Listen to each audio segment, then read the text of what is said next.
To you, the saints, this sermon recap is for Proper 8, the year C, the year of Luke, preached at University Lutheran in Eau Claire, Wisconsin on June 30th, the year 2013. We now end up, we've skipped a few pieces, some important pieces. We'll try to gather those up, but we're now in Luke 9, toward the end of Luke 9:51. When the days drew near for Jesus to be taken up, he set his face to go toward Jerusalem. And he sent messengers ahead of him. On their way they entered a village of the Samaritans to make ready for him, but they did not receive him, because his face was set toward Jerusalem.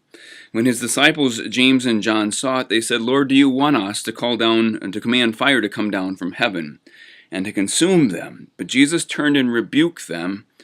Then they went on their way to another village. As they were going along the road, someone said to Jesus, "I will follow you wherever you go." And Jesus said to him, "Foxes have holes, and the birds of the air have nests, but the Son of Man has nowhere to lay his head." To another person he said, "Follow me." But he said, "Lord, let me first go and bury my father." But Jesus said to him, "Let the dead bury their own dead, but as for you, go and proclaim the kingdom of God." And another said, "I will follow you, Lord, but let me first go say farewell to those at my home." Jesus said to him, "No one who puts a hand to the plow and looks back is fit for the kingdom of God." A couple pieces that we miss out. When we left off with Jesus in 8, Jesus sends out the 12 to cleanse and to heal. There is this turning point in 8, 9. We get the transfiguration, and most scholars see 9 as the center kind of turning point in the Gospel of Luke, that up to this point, Jesus has been moving about doing his thing, but in 9 it says specifically that Jesus turns his face toward Jerusalem, so that the rest of the Gospel is really about Jesus moving toward death, resurrection, and ascension. Even in that opening verse, when the days drew near for Jesus to be taken up, that's resurrection language, that's ascension language, that's crucifixion language. So Luke doesn't want us to miss the point that at the beginning of chapter 9, there is this physical, theological turning of Jesus toward Jerusalem, for us to turn to Jerusalem with Jesus and his death and resurrection.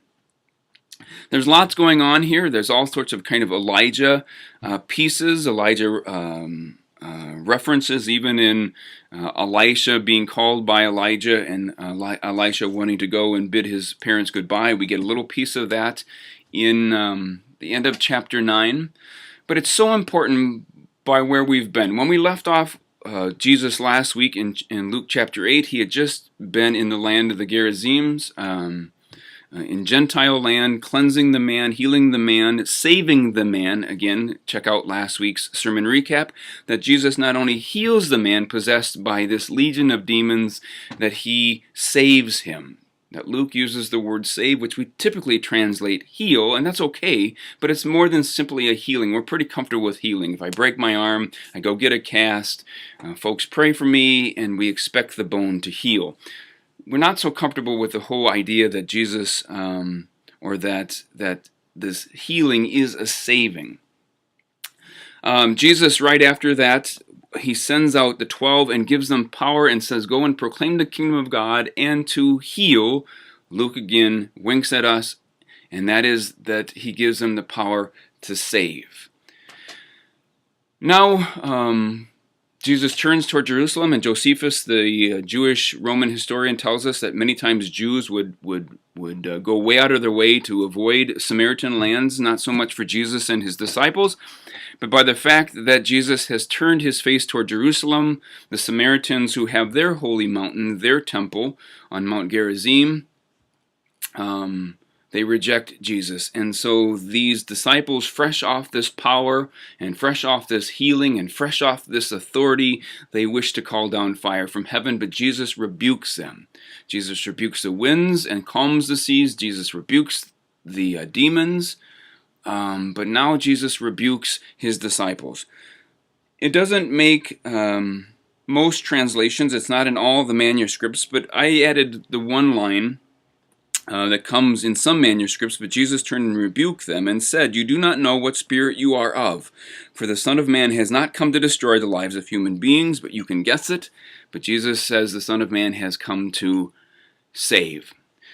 that there is this sense, this was Sunday's sermon, that there is this sense as Jesus has moved around in Luke 7, 8, and 9, Jesus rebukes, and the seas and the waters and the storm fall silent. And Jesus rebukes the man, and Jesus rebukes Jerusalem, and Jesus rebukes Mount Gerizim, and all of this. And now Jesus rebukes the 12, and in that silence that is Jesus' rebuking, we get to follow.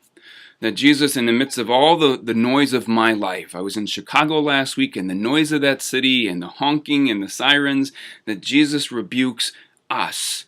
And in the silence that is that rebuke, in literally this kind of wake as Jesus moves about in Luke 7, Luke 8, Luke 9, healing the centurion's servant, raising the Jairus' daughter, raising the widow of Nain's son, cleansing the man with this legion of demons, that in all of this there is this wake, there is this space of silence behind Jesus. And in that space, Jesus 3 times in Luke, this piece of Luke, I'll follow you, someone says, Jesus says, follow me, I'll follow you, Jesus says, someone says to Jesus, and so follow, follow, follow, that in this wake, in this space behind Jesus as he moves about, there is this chance for us to follow, and there is this chance for us to figure out, find out of what spirit, of which spirit we are of.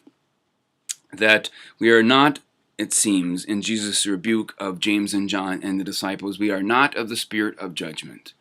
We are not of the spirit of calling fire down from heaven. Jesus says the Son of Man has come not to condemn, but to save, but to heal, but to make whole, but to shalom. And the second lesson from Galatians, then, what spirit are we of? Love, joy, peace, patience, kindness, goodness, generosity, self-control. The fruits of the Spirit was our second lesson, matched perfectly to this Luke text. That if we are not of that spirit, what spirit are we of? We are of this spirit. And so that in this kingdom of God that Jesus has come bringing with him, it matters then, in kind of this harsh saying, that how we bury those that we love happens somehow differently in the kingdom of God. Love, joy, peace, patience, kindness. That in our greeting of one another, in our taking leave of one another, in this spirit that we are of, love, joy, peace, patience, kindness, generosity, in everything that we do, in our plowing, in our working, in our playing, in our resting, in our failing, in our frailing, in our healing, in being saved anew, it happens in this space, in this wake, in this rebuke of Jesus of all other things. So that all there is in this kingdom of God is this Christ healing, saving, restoring, lifting, raising from the dead, and we who follow do everything in the spirit of whom we are of. Love, joy, peace, patience, kindness, generosity, goodness, and the rest. To this holiday weekend, or week, grace and peace to you in all things. Be well.